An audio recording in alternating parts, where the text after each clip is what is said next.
भन्दाखेरि हामी आफन्तहरूले भन्दाखेरि तपाईँको अहिलेसम्म त्यो हेर्न पनि नदिनुको कारण चाहिँ के रहेछ थाहा छैन। अब उहाँलाई यति हतारो लागेको छ चाहिँ तपाईँको त्यो पोस्टमार्टम गरौँ सब यसो चाहिँ एउटा साइन चाहिन्छ साइन हो त्यतातिर उहाँ चाहिँ तपाईँको गरेर यो सबै क्लियर गर्नु चाहिँ खोजिरहनु भएको छ। यो चाहिँ तपाईँको त्यति उहाँहरूको जस्तो त्यति सजिलो चाहिँ छैन। बच्चाको अवस्था कस्तो छ बच्चा चाहिँ अब नर्मल छ अस्ति अलिक रेस्पिरेसनमा समस्या थियो। जति चाहिँ रेस्पिरेसन हुनुपर्ने श्वास प्रश्वासको मात्रा त्यो कम भएर चाहिँ तपाईँको गरिएको थियो। अहिले चाहिँ तपाईँको नर्मल पुगेको छ तर निमोनिया चाहिँ अलिकति देखिएको छ। यो मृत्युको क्षतिपूर्ति कुनै पनि पैसाले दिन त सक्दैन, ज्यान फिर्ता त आउन सक्दैन, तर पनि जीवन चलाउनको लागि तपाईँहरूको माग चाहिँ के छ? कति क्षतिपूर्ति पाएको खण्डमा तपाईँहरू होइन यति उति क्षतिपूर्ति मान्छेको चाहिँ तपाईँको खसी बाख्रा भएर त्यस्तो चाहिँ कुरा हुन्छ त्यहाँ त्यो त प्रसङ्गै भएको छ। तर कम्तीमा चाहिँ मानवीय संवेदना कुरा हो नि। दुई दुईवटा अब भान्जी छ। पहिलाको पनि मेरो भान्जी थिए, ठुलै छ होइन, अहिले पनि भान्जी भएको हो, सानो पनि होइन। अब उनीहरूको भविष्यको लागि के हो कता के तपाईँको चाहिँ अब उहाँले त केही कुरा त अब चाहिँ आएर मुख्य मान्छेले चाहिँ तपाईँको जो पीडित हो पीडितहरूसँग बसेर चाहिँ केही घाउ मलमपट्टिको कुरा गर्ने त तपाईँ पुरै छोडिदिनुहोस् होइन। कम्तीमा सहानुभूति हाम्रो गल्ती भयो भन्ने चाहिँ तपाईँको सबै उनीहरूलाई चाहिँ भित्र महसुस सब छ तर बाहिर बोल्दैन। अस्पतालले के गर्नु पर्यो जसले गर्दा तपाईँहरू वार्तामा आउन तयार होइन? हस्पिटलको काम हो तपाईँ म यही भन्दैछु। यहाँ चाहिँ तपाईँको एउटा कर्मचारी कारिन्दासँग हामीले चाहिँ नि वार्ता गर्ने होइन। हस्पिटलको मेन सञ्चालक यहाँको अध्यक्ष डाइरेक्टर को छन् उनी आउनु पर्यो र मेरो चाहिँ बहिनीलाई सुरुबाट हेर्ने डाक्टर र पछि चाहिँ त्यो के कारणले अपरेसन गर्नु परेको त्यो अपरेसनमा संलग्न डाक्टरहरू जबसम्म अगाडि आउँदैन तबसम्म आन्दोलन जारी रहन्छ। त्यो कस्तो विडम्बना भयो, मान्छे सधैँ मान्छे हिँड्दै आउँछ, मोटरसाइकल चलाएर आउँछ, स्कुटी चलाएर आउँछ अनि फर्किन पाउँदैन क्या। कस्तो चाहिँ विडम्बना छ तपाईँहरूले आफैले चाहिँ भन्नु। अहिले मलाई परेको छ यस्तो चाहिँ भोलि अरूलाई पनि पर्न सक्छ। यो पटक पटक यस्तो घटना यहाँ भइरहेको रहेछ। त्यस कारणले आइन्दा यस्तो घटना चाहिँ नहोस्। यो हस्पिटल चाहिँ अब तपाईँको कानुनी उमा पनि हामी जान्छौँ। यसलाई चाहिँ तपाईँको त्यो डक्टरहरूको विज्ञतामाथि पनि हामीले चाहिँ नि क्वेसन दिन खडा भएको छ। त्यस कारणले सबै चाहिँ उ गरेर यो हस्पिटलको चाहिँ नि लाइसेन्ससम्म चाहिँ तपाईँको खारिज गर्ने र यो हस्पिटललाई चाहिँ लास्ट भन्छ सिल गर्नेसम्मको चाहिँ अवस्थामा पनि हामी त्यो अवस्थासम्ममा पनि आन्दोलन हामी चलाएर। हजुरको नाम? मेरो नाम दुरेन्द्र। Thank you.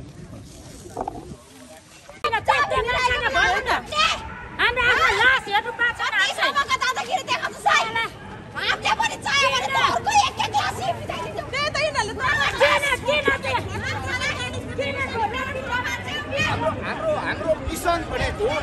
जसले यहाँ गल्ती गरेको छ त्योसम्म पुग्ने हो कि यो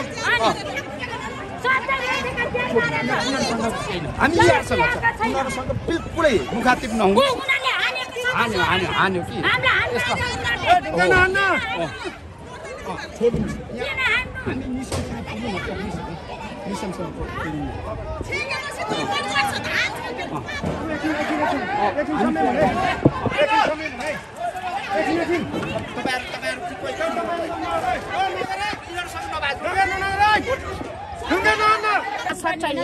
कि त्यो भएर सम्बन्धित पक्षले छिट्टो भन्दा छिट्टो वार्तामा आएर के हो कसो हो अब आउने दिनमा यो त्रुटि गल्तीहरू यो भुलहरू हामी गर्दैनौँ भनेर सबै कुरा प्रतिबद्धता जनाएर छिट्टो भन्दा छिट्टो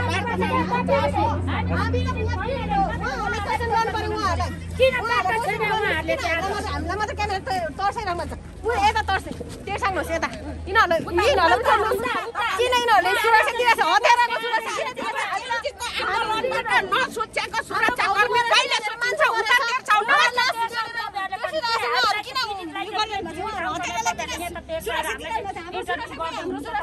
हामी जनताको खै सुरक्षा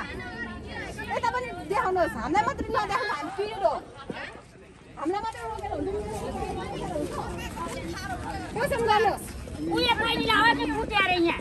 यहाँनिर एउटा हिँडिरहेकोलाई यतिकै कुरेछ किन कुरेछ? हामी त न्याय माग्न आएको हो नि त गरेको हुनाले चाहिँ अब यो हाम्रो आन्दोलन चाहिँ तपाईँको यतिकै रोकिँदैन हेर्नु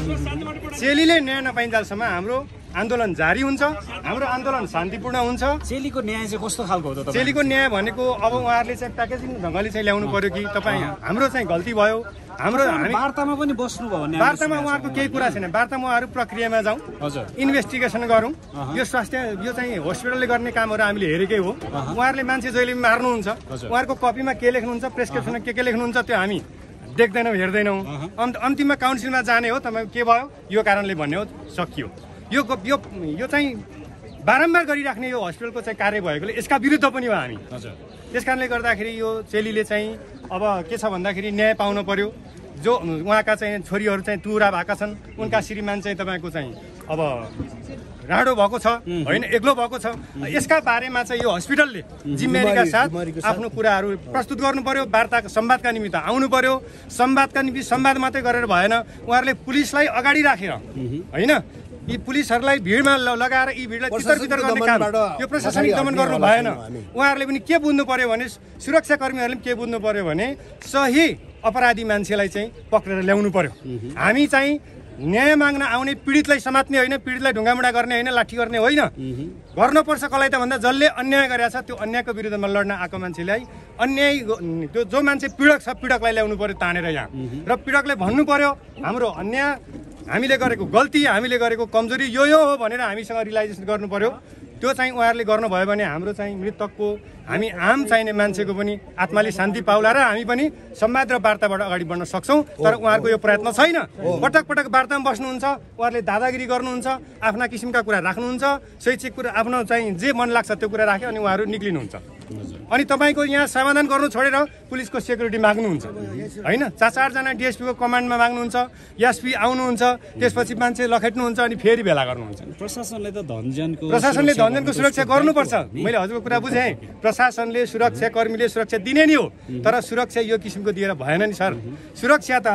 जो अन्यायमा परेको छ त्यसलाई पनि दिनु पर्यो होला नि त हो हामी चाहिँ के यहाँ चाहिँ के अरे जनधनको क्षति गर्न आएका हौँ हामी के यो मेला हो बजार भर्न आएका हौँ होइनौँ हामी पीडित भएको रहे हामी न्याय माग्नका निम्ति आएको जो अन्यायमा परेका साथीहरूलाई चाहिँ न्याय दिनुको साथ सुरक्षाकर्मीले पनि निर्देशनको भरमा अब मैले कता कता सुनेको यो चाहिँ तपाईँको हस्पिटल पुलिसको अरे भनेर सुनेको छु यो कहाँसम्मको सत्य हो संविधानले दिएको कुरा हो भनेको यो चाहिँ के हुने भयो त यो त पक्षपात बढ्ने भयो नि सर होइन यो चाहिँ त पक्षपात बढ्ने कुरालाई पनि त हामीले नजरअन्दाज गर्नु पर्यो नि हस्पिटल कस्तो हो फेरि भन्दाखेरि तपाईँको यो काठमाडौँको सुविधा सम्पन्न हस्पिटल हो यो कुनै रुकुम र यो चाहिँ तपाईँको खोटाङको अथवा चाहिँ कर्णालीको हस्पिटल होइन नि सर जसरी उपचार गरियो हाम्रो चेलीलाई सामान्य मान्छे डेलिभरी गर्न आएको मान्छेलाई स्वास्थ्य मान्छेलाई तपाईँको व्यथा लाउने औषधि दिएर 3 घण्टामा काम गर्ने औषधिले 1 घण्टामा चाहिँ उहाँको भजाइना खुल्यो अरे त्यसपछि तपाईँको अस्वाभाविक ढङ्गले बच्चा निक्ल्यो हात लाएर निकाल्यो भन्ने कुरा छ हेर्नुहोस् अनि हात लाएर निकालेपछि तपाईँको ब्लिडिङ भयो उहाँहरूको भनाइ है उहाँहरूले हामीलाई ब्रिफिङ गरेको कुरा भनेको कुरा अनि 81 तपाईँको ब्लिडिङ भयो ब्लिडिङ भइसकेपछि अपरेसन गर्न पर्ने भयो अपरेसनको केही तयारी छैन यत्रो चाहिँ तपाईँको सुविधा सम्पन्न हस्पिटल ब्लड छैन अनि डक्टरले हतार गरेर चाहिँ उहाँको मान्छेहरूलाई के भन्यो भनेदेखि तपाईँहरू चाहिँ ब्लड लिनु जानुहोस् भनेर स्लिप लिएर पठायो जुन हस्पिटलमा यो हस्पिटलको नामको स्लिप लिएर गयो त्यो हस्पिटल कुनै पनि हस्पिटलले यो हस्पिटलको नाममा ब्लड दिएन रगत दिएन यो हस्पिटलले के गैर जिम्मेवारी काम गरिरहेको छ भने कुनै पनि अपरेसन गर्दा कुनै पनि डेलिभरी गराउँदा त्यो सामान्य कुरा होइन सर डेलिभरी भनेको त एउटा सामान्य स्वास्थ्य चौकीमा हुने कुरा हो यत्रो सुविधा सम्पन्न हस्पिटलमा त्यो क्यान्सर पनि होइन ट्युमर पनि होइन एकदम जटिल रोग पनि होइन नि अनि एउटा डाक्टरले उनका प्रेसर के छ उनको स्थिति के छ शरीरले के औषधि धान्दा छ भन्ने कुरा उहाँलाई थाहा हुँदैन बुझ्न पर्ने हो कि होइन अनि त्यो कुरा चाहिँ अस्ति तपाईँको पहिलो वार्ता उहाँहरू स्वीकार गर्ने दोस्रो वार्ताबाट सुरक्षाकर्मी बोलाउने अनि काउन्सिलमा जाने हो फर्मेटमा जाने हो मान्छे मरेको माग चाहिँ सम्बोधन हुन्छ भन्ने केही ग्यारेन्टी पनि देखिएन भएन भने तपाईहरु के गर्नुहुन्छ हामी यो निरन्तरसँग यो हाम्रो आन्दोलन जारी रहन्छ जहिलेसम्म चेलीले न्याय पाउँदैन तबसम्म हामी लास पनि उठाउँदैनौं हैन हामी निरन्तर ढंगले यो आन्दोलनलाई जो चेली जुन हाम्रो चाहिँ हामी अन्याय परेको जो चेली छ त्यो चेलीले न्याय नपाएको दिनसम्म हाम्रो आन्दोलन जारी रहन्छ थ्यांक यू सर माथि कुरा भएको छ र उहाँहरुबाट हामीलाई कुरा के आएको छ भने हजुरहरुको बिचमा पनि मेरो फोटो खिच्नु मेरो अनुमति त माग्नुपर्छ होला नि त त्यति त इथिक्स होला नि यार यस्तोमा त पर्दैन किन स्वतन्त्रता होइन तपाईँहरू कुट्नुले हामीलाई होइन मास खोल्नु त एकचोटि नपर्ने रहेछ खिच्नु मेरो मुख्य कुरा सुन्नु होला हजुरको बिचमा घुसपेट छ भनेर त्यहाँ वार्तामा बस्ने मान्छेले नै भनिसक्नु भएको छ उहाँहरूले गरेका क्रियाकलापले हजुरहरूलाई क्षति पुग्ला त्यस कारणले हामीहरूलाई के अनुरोध गरौँ भने शान्त भएर बस्दिनु होला त्यति भन्यो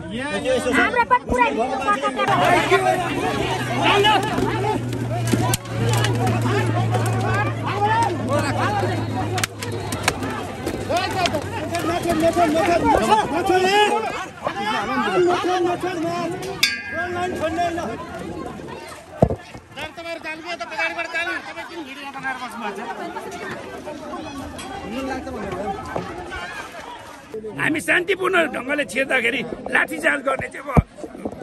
कुन अधिकार हो कसले अधिकार दियो के उहाँ पनि यो हस्पिटलको मिलोमतमा छ यो हस्पिटलसँग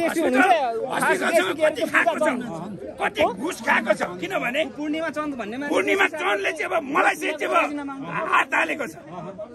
हामी पनि हिसाब गर्छौँ एउटा चाहिँ अब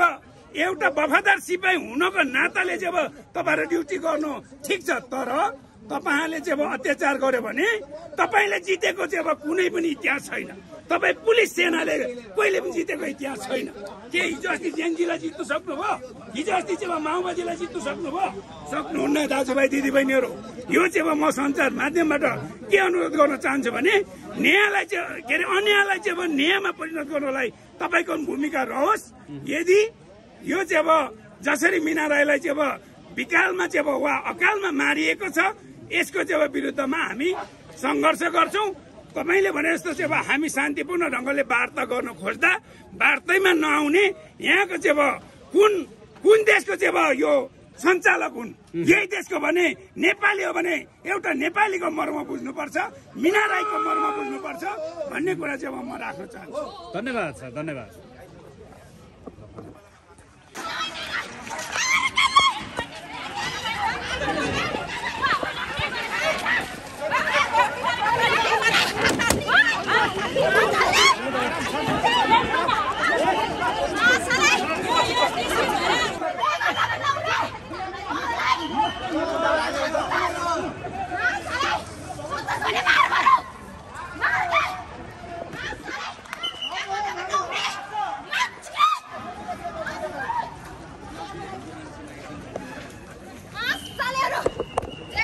भन्दाखेरि हामी आफन्तहरूले भन्दाखेरि तपाईको अहिलेसम्म त्यो हेर्न पनि नदिनुको कारण चाहिँ के रहेछ थाहा छैन अब उहाँलाई यति हतारो लागेको छ चाहिँ तपाईको त्यो पोस्टमार्टम गरौँ सब यसो चाहिँ एउटा साइन चाहिन्छ साइन हो त्यतातिर उहाँ चाहिँ तपाईको गरेर यो सबै क्लियर गर्नु चाहिँ खोजिरहनु भएको छ यो चाहिँ तपाईको त्यति उहाँहरूको जस्तो त्यति सजिलो चाहिँ छैन बच्चाको अवस्था कस्तो छ बच्चा चाहिँ अब नर्मल छ अस्ति अलिक रेस्पिरेसनमा समस्या थियो जति चाहिँ रेस्पिरेसन हुनुपर्ने श्वास प्रश्वासको मात्रा त्यो कम भएर चाहिँ तपाईँको गरिएको थियो अहिले चाहिँ तपाईँको नर्मल पुगेको छ तर निमोनिया चाहिँ अलिकति देखिएको मृत्युको क्षतिपूर्ति कुनै पनि पैसाले दिन त सक्दैन ज्यान फिर्ता त आउन सक्दैन तर पनि जीवन चलाउनको लागि तपाईहरूको माग चाहिँ के छ नि कति क्षतिपूर्ति पाएको खण्डमा होइन होइन यति उति क्षतिपूर्ति मान्छेको चाहिँ तपाईँको खसी बाख्रा भएर त्यस्तो चाहिँ कुरा हुन्छ त्यहाँ त्यो त प्रसङ्गै भएको छ तर कम्तीमा चाहिँ मानवीय संवेदना छ हो नि दुई दुईवटा अब भान्जी छ पहिलाको पनि मेरो भान्जी थिए ठुलै छ होइन अहिले पनि भान्जी भएको हो सानो पनि होइन अब उनीहरूको भविष्यको लागि के हो अथवा के तपाईँको चाहिँ अब उहाँले त केही कुरा त अब चाहिँ आएर मुख्य मान्छेले चाहिँ तपाईँको जो पीडित हो पीडितहरूसँग बसेर चाहिँ केही घाउ मलमपट्टिको कुरा गर्ने त तपाईँ कुरै छोडिदिनुहोस् होइन कम्तीमा सहानुभूति हाम्रो गल्ती भयो भन्ने चाहिँ तपाईँको सबै उनीहरूलाई चाहिँ भित्र महसुस सब छ तर बाहिर बोल्दैन अस्पतालले के गर्नु पर्यो जसले गर्दा तपाईँहरू वार्तामा आउन तयार होइन हस्पिटलको काम हो तपाईँ म यही भन्दैछु यहाँ चाहिँ तपाईँको एउटा कर्मचारी कारिन्दासँग हामीले चाहिँ नि वार्ता गर्ने होइन हस्पिटलको मेन सञ्चालक यहाँको अध्यक्ष डाइरेक्टर को छन् उनी आउनु पर्यो र र मेरो चाहिँ बहिनीलाई सुरुबाट हेर्ने डाक्टर र पछि चाहिँ त्यो के कारणले अपरेसन गर्नु परेको त्यो अपरेसनमा संलग्न डाक्टरहरू जबसम्म अगाडि आउँदैन तबसम्म आन्दोलन जारी रहन्छ। यो कस्तो विडम्बना भयो है, मान्छे सधैँ मान्छे हिँड्दै आउँछ, मोटरसाइकल चलाएर आउँछ, स्कुटी चलाएर आउँछ, अनि फर्किन पाउँदैन क्या। कस्तो चाहिँ विडम्बना छ तपाईँहरूले आफैले चाहिँ भन्नुहुन्छ। अहिले मलाई परेको छ यस्तो चाहिँ भोलि अरूलाई पनि पर्न सक्छ। यो पटक पटक यस्तो घटना यहाँ भइरहेको रहेछ। त्यस कारणले आइन्दा यस्तो घटना चाहिँ नहोस्। यो हस्पिटल चाहिँ अब तपाईँको कानुनी उमा पनि हामी जान्छौँ। यसलाई चाहिँ तपाईँको त्यो डाक्टरहरूको विज्ञतामाथि पनि हामीले चाहिँ नि क्वेसन दिन खडा भएको छ। त्यस कारणले सबै चाहिँ उ गरेर यो हस्पिटलको चाहिँ नि लाइसेन्ससम्म चाहिँ तपाईँको खारिज गर्ने र यो हस्पिटललाई चाहिँ नि लास्टमा चाहिँ सिल गर्नेसम्मको चाहिँ अवस्थामा पनि हामी त्यो अवस्थासम्ममा पनि आन्दोलन हामी चलाएर। हजुरको नाम? मेरो नाम दुरेन्द्र। Thank you.